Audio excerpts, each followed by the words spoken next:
Hello, my sunshine, and welcome to a new episode of the Hot Girl Morning Podcast. I'm so excited to have you here. If you are a regular listener of the Hot Girl Morning Podcast, you probably have noticed that I haven't been uploading any episodes since the beginning of this month. And there is a specific reason for that, because my grandmother, unfortunately, very suddenly passed away. So these weeks were filled with quite a lot of sadness, with just really hard emotions, because I mean my family, we really weren't expecting this. And my grandmother was a really, really, really, really, really important person in my life. She was the woman that taught me how to swim. She taught me how to cook. We had a very, very special bond, and I never would have imagined that the last time when I saw her, that this would be really our last time. I was telling her that see you next time, and there will not be a next time, at least not the way we're used to. So I tried to record an episode in between, but no, it was just, it didn't feel right. And I feel like these weeks I have gone through an interesting path of grief and different kinds of emotions. And I don't know, today I feel like talking a little bit about, on one hand, if you're trying to move on and you want to focus on your goals and your vision and all these things, but on the other hand, when there is pain happening and pain that you're going through, and balancing kind of this act of in the middle of just, I don't know how to explain this emotion that I have been in, because it was like all the emotions were existing at the same time, and there were so many questions in my mind, and this can be so exhausting.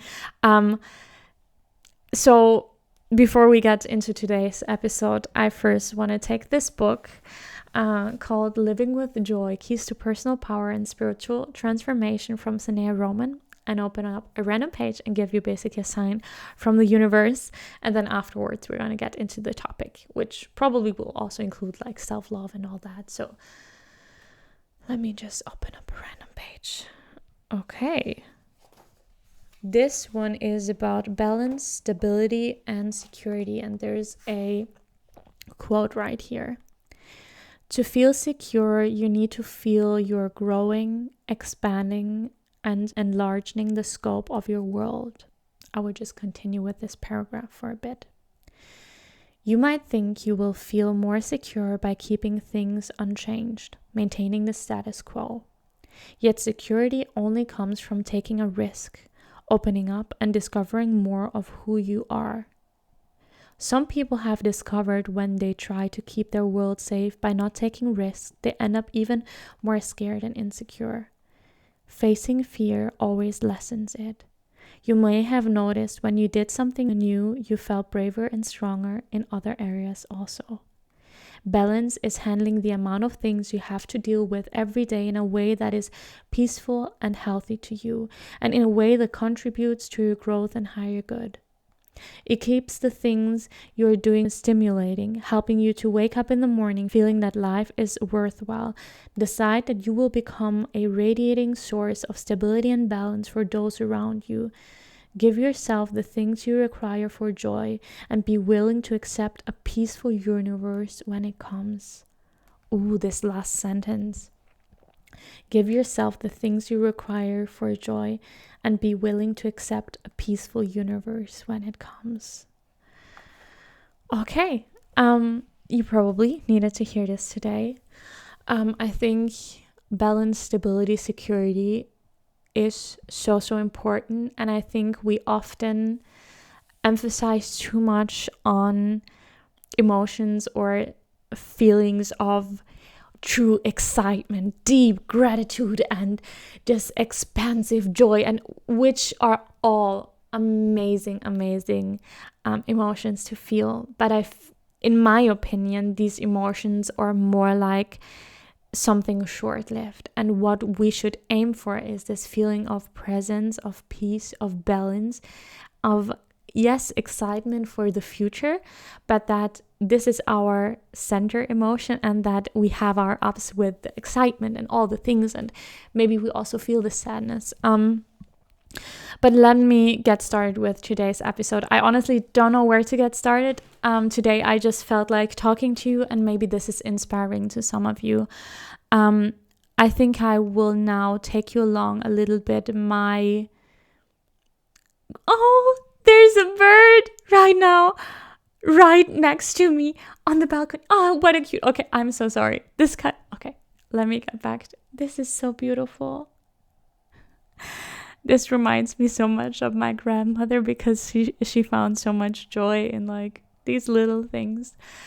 Okay, no, what I was trying to tell you is I want to take you a little bit along on my feelings, my emotions throughout these last weeks, because I think that kind of contributed to where I am today. And maybe you find yourself right now also in a place where you do not feel like this big motivation. I want to change my life. I want to go towards like you don't have this really forceful energy towards improving yourself and doing all the things. But it is more of I want to have a good life, but I'm struggling right now and I'm trying to find the middle path.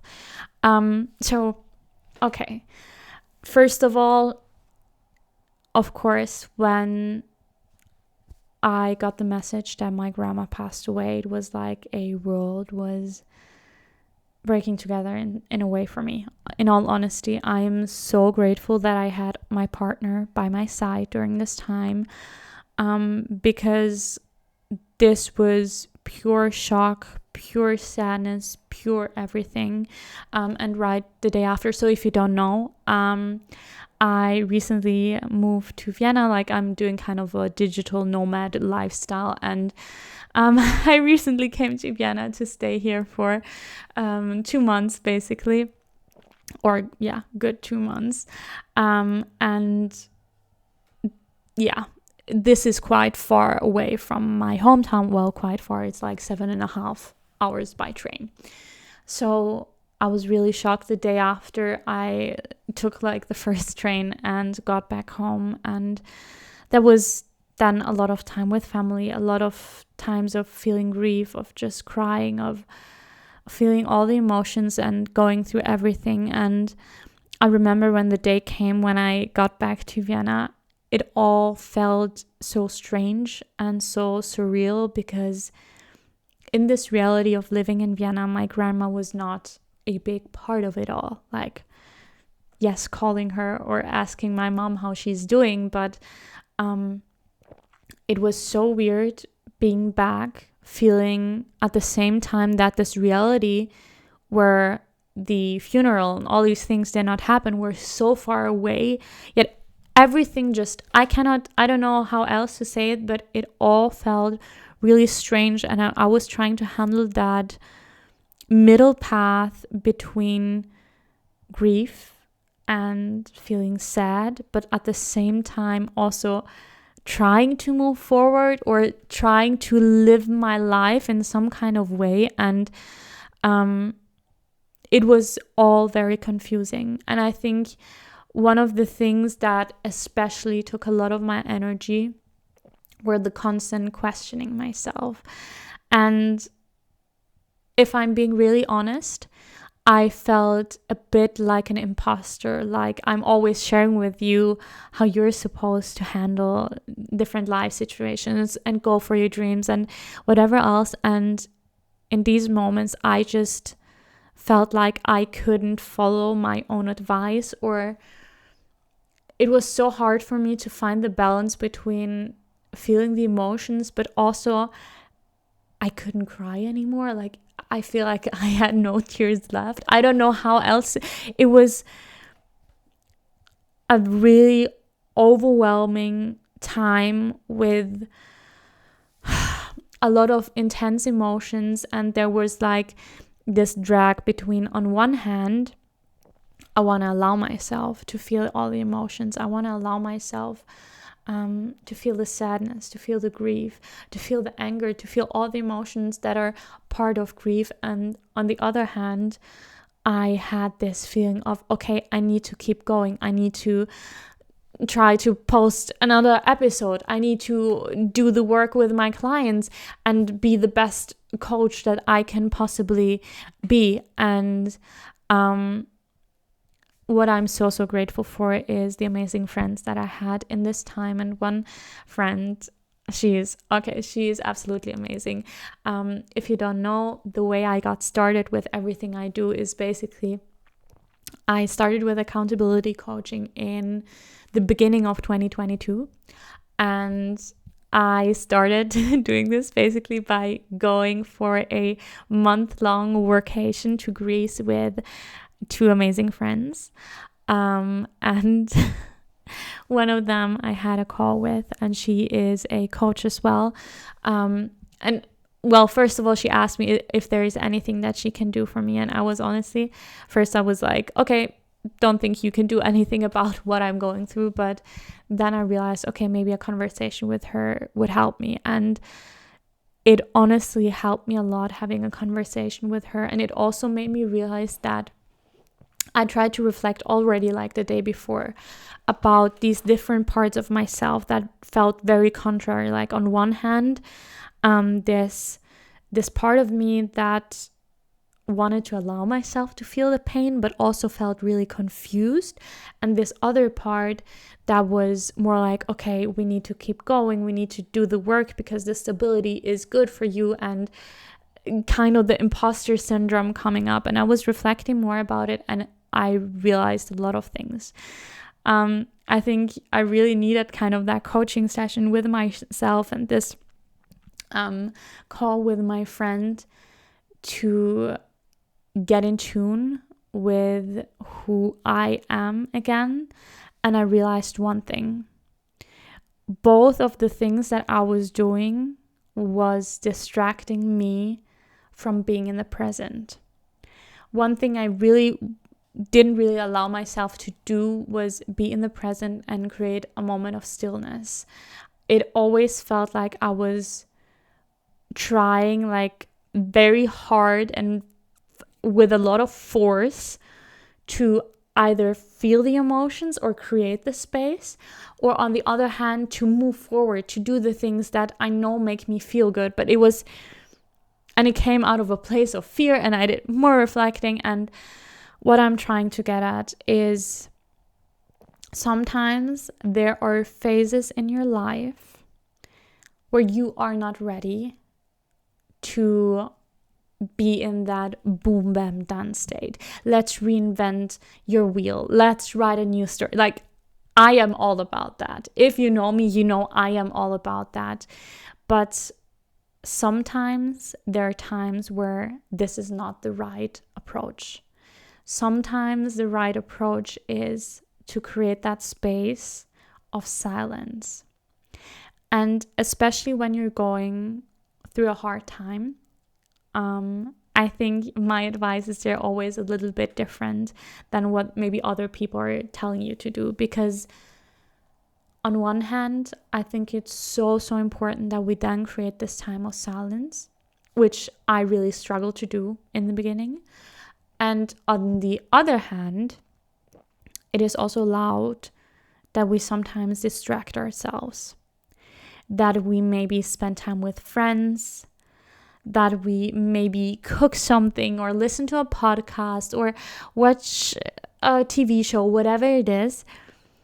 Because especially when you're feeling all these hard, sad, intense emotions, this is so exhausting, and this is something that takes so much of your energy. But it is also really about creating the space to be able to listen to yourself. And one thing that really helped me in this whole journey now is to create that space for reflection. And something that I have kind of discovered for myself is sometimes I don't have the answers yet.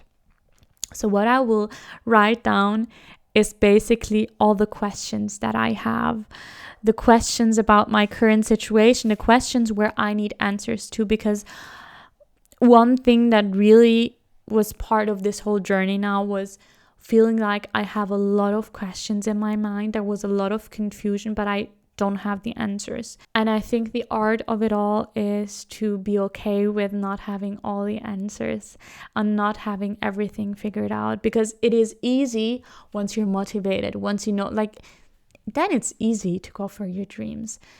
But sometimes you're in this state of not having the answers yet, and you need to become okay with not having the answers and with feeling this confusion. And as I was doing all my reflections, I kind of thought about, okay, what is my core philosophy? What are the things that I believe are so important?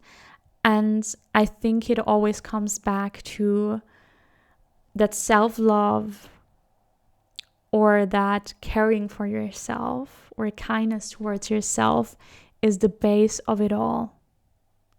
And it is about creating that beautiful space for yourself to show yourself the kindness and give yourself the push when you need to. But the self-love, like, that is the core of it all. It is the core of getting better and taking steps towards feeling better. There is so much self-love in creating the space to feel all your feelings. There is so much self-love in taking that time to reflect, and especially to be really, really honest with yourself. And I know self-love might be a term that feels very far away for a lot of people, and that is okay. That is okay. Maybe self-love sounds scary to you, but I believe actions speak louder than words, and you can learn step by step to show yourself more love, to allow yourself to feel the emotions, and to really, really connect with yourself. Because so often we feel so disconnected from ourselves. And I think that is one of the things that I felt so much as well, like these past couple of weeks of having so many questions in my mind, feeling so confused.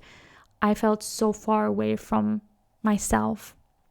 And as I was doing kind of these coaching sessions with myself and all the things, I kind of realized what I need and what is important to me. And one of the main things that I realized is I need to create that more space to listen within, where I am giving myself maybe a pep talk or telling myself some affirmations and doing some soul work. I think it comes down to taking care of your soul. And as I was doing all these things, I had the conversations, and they're like, I feel like two different ways you can approach this. There's this one way of, I'm going to sit down and write down my new morning routine.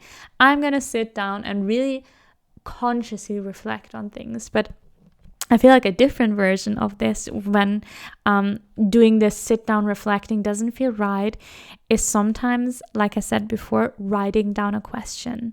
And the interesting part of it all was a couple of days ago, I met up with a friend. I already did before a lot of reflection, so a lot of topics were in my mind, and I had a conversation with my friend, and it was all really good until I sat down in the bus to get back home. And all of a sudden, so much inspiration came towards me. So much inspiration of, this is how I want to start my day. This is how I want to connect to my center. This is how I want to connect to my grandmother every single day, because she was such an important person to me. So you had the option of sitting down, reflecting, but the other option is maybe to consciously think about, okay, what is the question that you have for yourself? And then just live your life, and the answers will come to you. The answers honestly will come to you. Okay, I think I have talked enough about everything. If you are going through grief or hard time, I would love to connect to you down below in the comments, and I would love in general to connect more to you. Did you enjoy this podcast episode? Do you have an episode recommendation for me? Is there anything that I can support you with? But yeah, I know this was maybe a bit different than the usual episodes, but I think it was important to my soul. So yeah, if you want to connect to me over on Instagram, you can just DM me there at greta.webhofer at greta.webhofer. As always, you can also find all the information down in the show notes. As I said, I would love to connect to you, hear your stories, hear where you are currently at. Are you going actively towards your dreams, or are you more stressed, unmotivated? What is it that you're going through? And yeah, I will talk to you very, very soon. Bye.